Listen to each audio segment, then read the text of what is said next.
నమస్కారం. తెలుగువారి మనస్సాక్షి సాక్షి బిజినెస్ కి స్వాగతం. నేను ఇందిర, ఏఏ యాంకర్. ప్రపంచ దేశాలను గడగడలాడిస్తున్న ముడి చమురు సెగ ఇప్పుడు పెట్టుబడిదారులకు కొత్త ఆశలు చిగురింపచేస్తోంది. గత కొన్ని దశాబ్దాల్లో ఎన్నడూ లేని విధంగా చమురు ధరలు పెరగడం అంతర్జాతీయ మార్కెట్లలో ఒక భారీ టర్న్ అరౌండ్ కు దారితీసింది. సాధారణంగా ద్రవ్యోల్బణం పెరిగితే మార్కెట్లు డీలా పడతాయి. కానీ చమురు సరఫరాలు ఏర్పడిన అంతరాయం వల్ల డిమాండ్ విపరీతంగా పెరిగింది. ఫలితంగా ఎనర్జీ దిగ్గజ కంపెనీల ఆదాయాలు ఊహించని రీతిలో వృద్ధి చెందుతున్నాయి.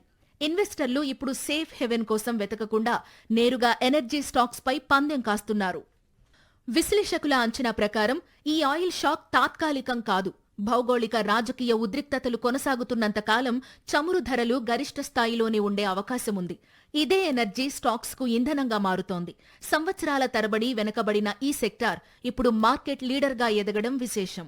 మార్కెట్ ఒడిదుడుకులను తట్టుకుని నిలబడాలంటే ప్రస్తుత పరిస్థితుల్లో ఎనర్జీ పోర్ట్ఫోలియో అత్యంత కీలకంగా మారింది. మరి ఈ ఉత్సాహం ఎంతకాలం కొనసాగుతుందో చూడాలి.